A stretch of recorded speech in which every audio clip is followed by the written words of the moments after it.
할렐루야. 할렐루야. 우리 주님을 찬양합니다.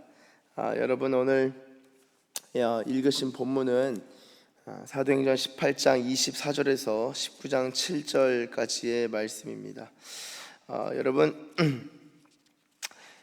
우리 바울이 선교 여행을 한번 쭉 돈 다음에 이제 우리 주일 본문이죠. 주일 본문으로 보시면은 이 18절 보시면은 바울은 더 여러 날 머물다가 형제들과 작별하고 배 타고 수리아로 떠납니다. 그때 브리스길라 아굴라 함께 하고요.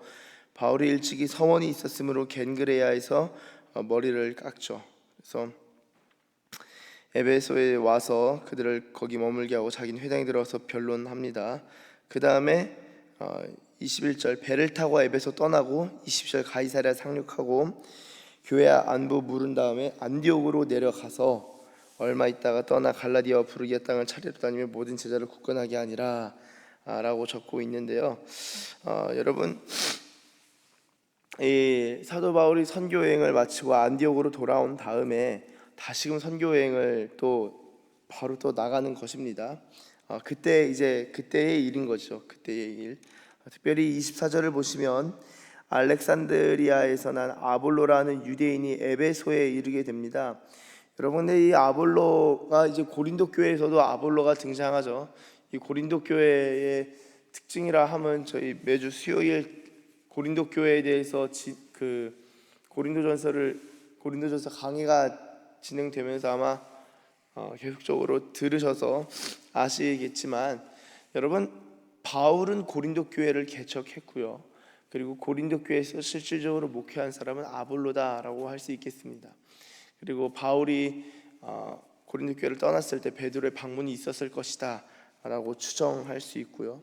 아무쪼록 이 아볼로라는 사람은 이 고린도 전서에서도 나오지만 나는 심었고 그리고 아볼로는 물을 주었고 오직 자라게 하시는 이는 하나님이시다.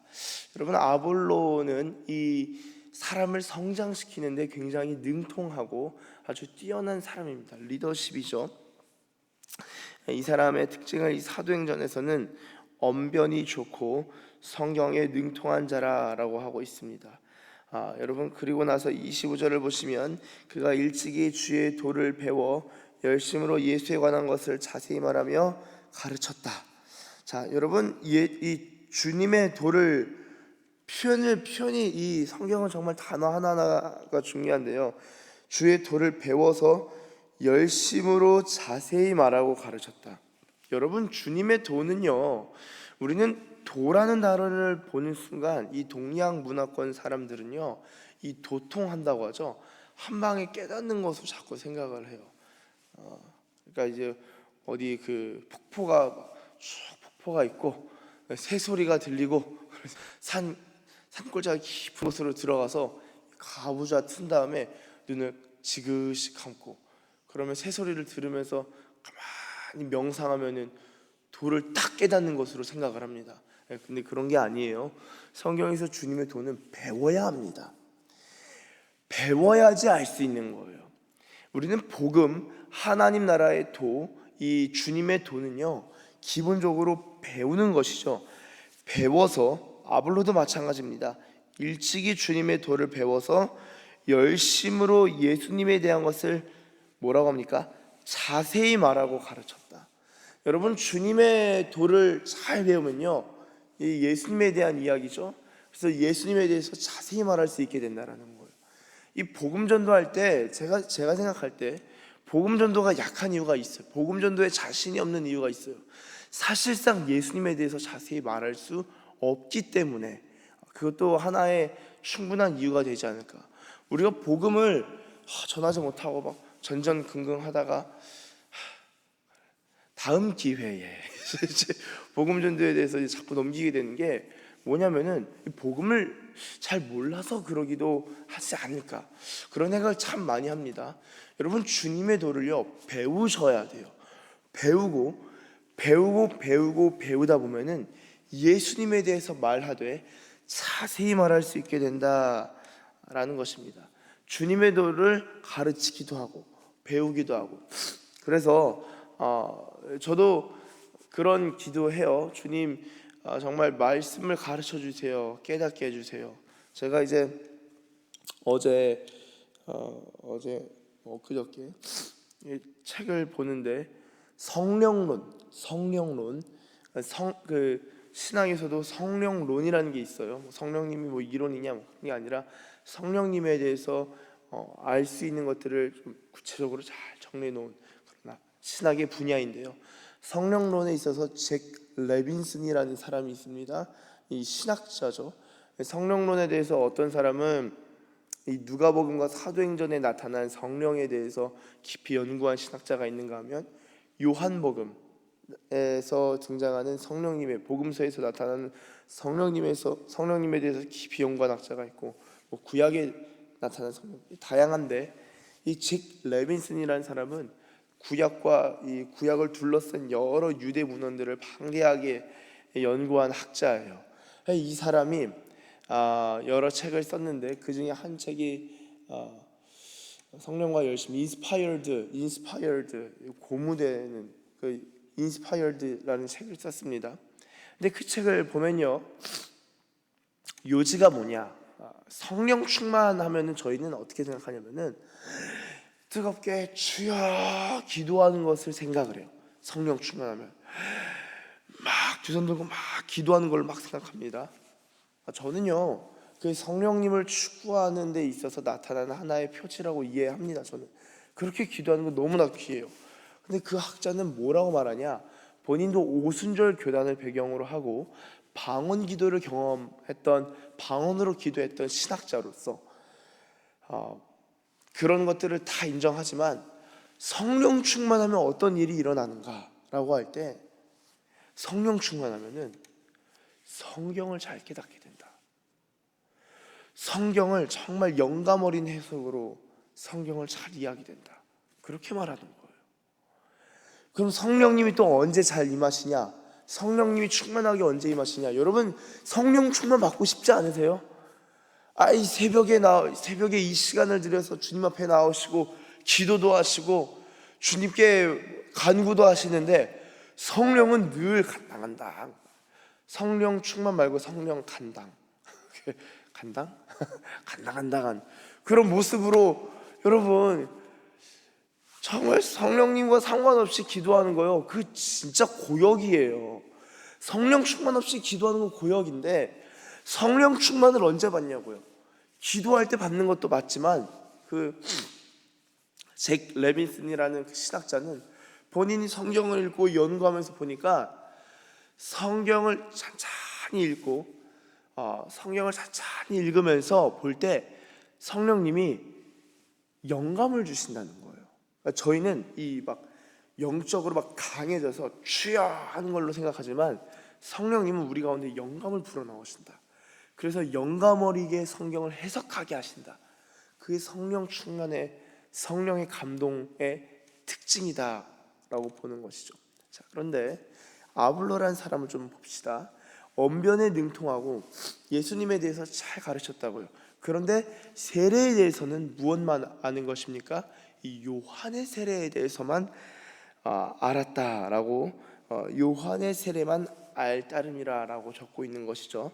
그리고 나서 26절 그가 회당에서 담대히 말하기 시작하거늘 브리스길라와 아골라가 듣고 데려다가 하나님의 도를 더 정확하게 풀어 이르더라라고 적고 있습니다. 자, 지금 이 아볼로는 열심히 있는 자예요. 본인이 아는 것에 대해서 정말 그 아는 한에서는 최선을 다해서 하나님의 도 복음에 순종하며 살아가는 것이죠. 회당에서 계속적으로 담대히 말하고 정말 열심히 사역합니다. 그런데 브리스길라와 아굴라가 딱 들으니까 야, 저 사람 언변이 장난 아니네. 성경에 대해서 빠삭하네. 그런데 중요한 것 하나가 좀 많이 아쉽다. 그게 이 성령의 세례에 대해서 좀 아쉬운 마음에 성경을 보니까 하나님의 데려다가 하나님의 도를 더 정확하게 풀어 이르더라라고 적고 있습니다. 그리고 나서 27절 보시면 아볼로가 아가야는 그리스 쪽이죠. 건너가고자 하므로 형제들이 그를 격려하며 제자들에게 편지를 써 영접하라 하였더니 그가 갑니다. 그리고 은혜로 말미암아 믿은 자들에게 많은 유익을 주니, 우리 28절 한번 같이 읽어보도록 하겠습니다. 시작. 이는 성령으로서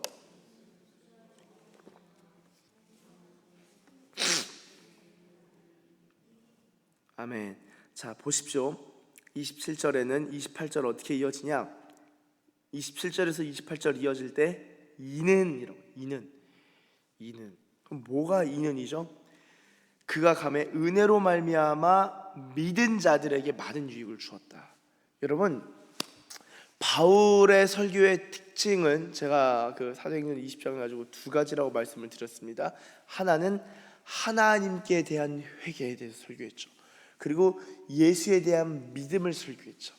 믿지 아니하는 아예 무신론자들이었던 그리스 사람들한테는 하나님께 돌아오라 라고 설교했고요, 이미 하나님을 믿은 자들에게는 예수가 그리스도다 라고 설교하는, 설교가 크게 두 가지 패턴이었다 라고 볼 수 있다라고 이제 한번 말씀을 드린 적이 있습니다. 하나님께 대한 회개는 기본적으로 하나님을 믿지 않으니까 이 성경 외적으로 변론하는 설교고요, 유대인들에 대한 설교는 유대인들은 성경을 알고 있기 때문에 성경을 가지고 설교하면서 성경 안에서 예수 그리스도를 발견하게 하는 설교를 쭉 진행했는데요, 여러분, 아볼로의 특징은 무엇이냐? 믿은 자들에게 유익을 주는 사람이었다. 특히 아볼로는요, 성경을 풍성하게 알고 있었기 때문에, 언변이 좋고 성경을 잘 알고 있는 사람이었기 때문에 믿은 자들에게 유익을 주는, 그러니까 교회 안에 있는 자들, 교회 안에 있는 자들이 예수님을 닮아가고 신앙적으로 성장할 수 있도록 은혜로 말미암아 믿은 자에게 유익을 주는 사람이었는데요. 자, 그러면은 어떻게 믿은 자들에게 유익을 줍니까?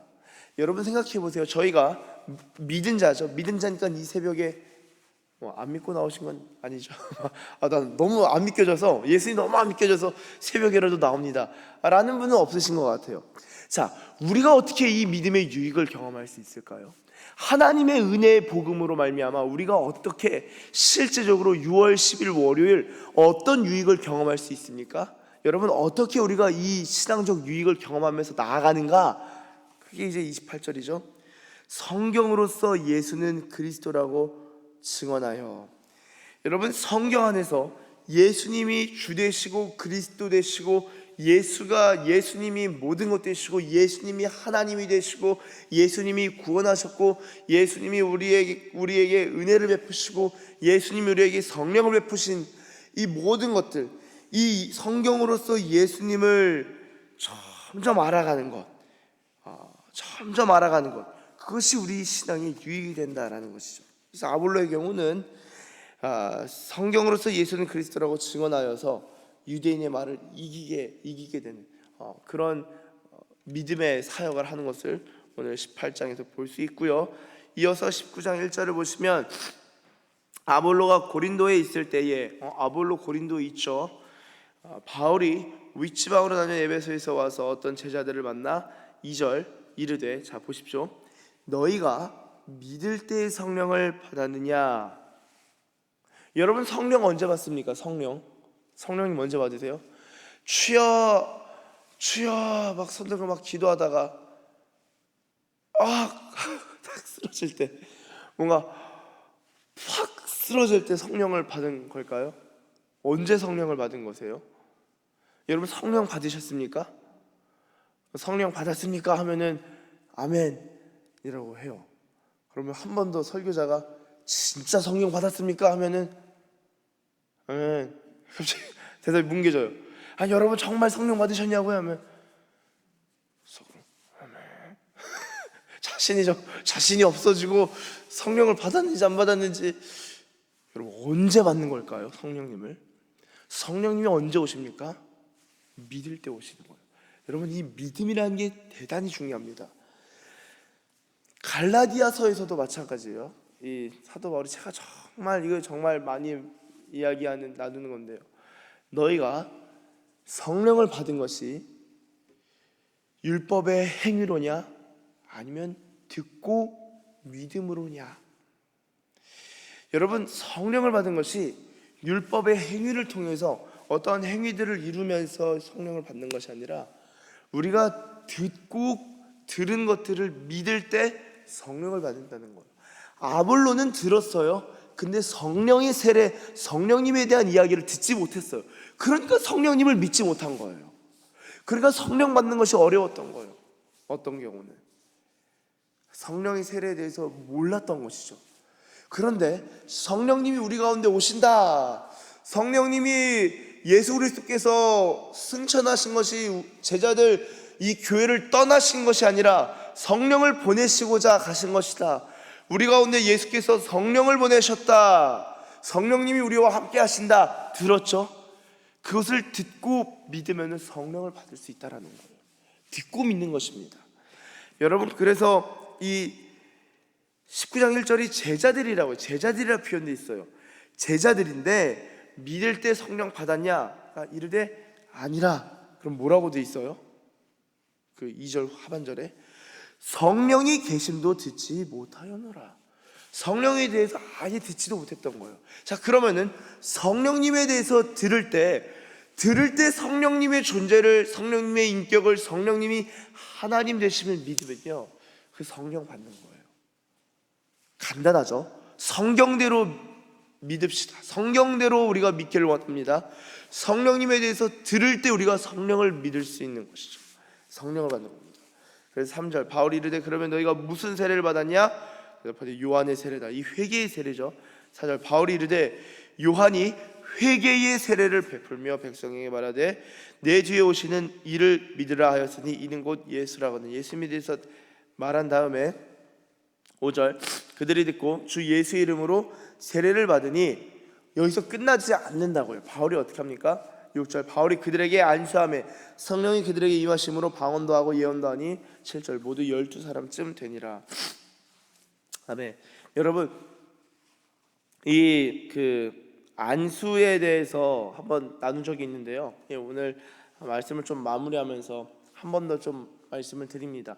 이 성령을 받는 것이 결국에는 그러면 안수를 통해서 받는 것 같다라고 느껴지실 수 있어요. 그런데 성경에서 말하는 핵심은 듣고 믿음으로써 성령을 받는 것이 확실한 것이고요. 사도행전에서 이 초대교회 때 나타난 이 기적과 초월 경험 중에 하나는 성령님께서 오실 때 특별히 사도들을 통하여서 오시는 것으로 하나님의 작정과 결단이 있었다라는 것으로 이해할 수 있습니다. 그래서 특별히 안수할 때 성령께서 임하시는 것을 볼 수 있는 것이고요. 그래서 지금도 그러면 안수할 때 성령을 받는 것이냐라고 한다면은 가장 중요한 것은 듣고 믿을 때 성령을 받는다. 근데 이제 어떤 표징으로서 나타나는 것으로서 방언도 하고 예언도 했다라고 하지 않습니까? 이 안수를 통해서 나타나는 것으로 볼 수 있는데요. 이 사도행전에서 전에도 나왔고 이후에도 이 안수에 대해서 신약 성경에 나오겠지만 이 성령님이 안수를 통해서만 오시는 것이 아니라 듣고 믿을 때 오시지만 안수를 통해서도 성령의 은혜와 은사가 주어지는 것을 볼 수 있고요. 특별히 이 성령 세례의 문제에 있어서 요한의 세례와 성령 세례를 이거를 딱 보면은 이 오늘 본문만 딱 보면은 물 세례, 성령 세례, 내가 어릴 때 세례 받았는데 나는 성인이 되거나 세례 받았는데 난 성령 세례 못 받았나? 많은 생각을 하실 수 있겠지만 중요한 건 여기 있는 제자들은 성령님에 대해서 들었다 못 들었다? 못 들었었다. 그래서 이 물 세례와 성령 세례가 구분되어서도 나타나고요. 어떤 경우는 성령님이 먼저 임하시고 나서 물 세례로서 표징을 사인과 인치는 장면이 있기도 하고요. 또 물 세례를 받을 때 성령이 임하시는 물 세례와 성령 세례가 같이 임하는 형태도 사도행전에 나타납니다. 그래서 이게 다양하게 나타나는 것을 볼 수 있죠. 한 가지만 고정돼서 나타나지 않습니다. 사도행전에서는. 사랑하는 여러분, 저희가 이 성경에 대해서 말씀을 마무리하면서 오늘 본문에 나타난 대로 정말 우리가 성경에서 예수님이 그리스도이심을 깨닫고 성경으로 말미암아 성경을 읽을 때에 이 묵상과 영감과 성령의 감동으로 말미암아 성령 충만함을 얻으시는 그런 은혜가 있으시길 예수님의 이름으로 축복합니다. 또한 우리가 성경으로 말미암아 우리 주변의 믿은 자들에게, 믿고 있는 자들에게 은혜를 끼치고 또한 유익을 더할 수 있는 그런 리더십으로 성장할 뿐만 아니라 성령으로 충만하여서 정말 주님과 깊이 동행하는 은혜 위에 은혜가 임하시길 예수님의 이름으로 축복합니다. 기도하겠습니다. 하나님 감사합니다. 주님의 도를 배우는 자들로서 정말 예수님을 잘 알고 예수님을 배우고 예수님을 경험하고 예수님께로부터 훈련을 받을 뿐만 아니라 성령의 충만을 경험하는 주의 제자들, 특별히 서산기지교회의 모든 주의 백성들, 온 교우들 되게 하여 주시옵소서. 감사드리며 예수님의 이름으로 기도드립니다. 아멘.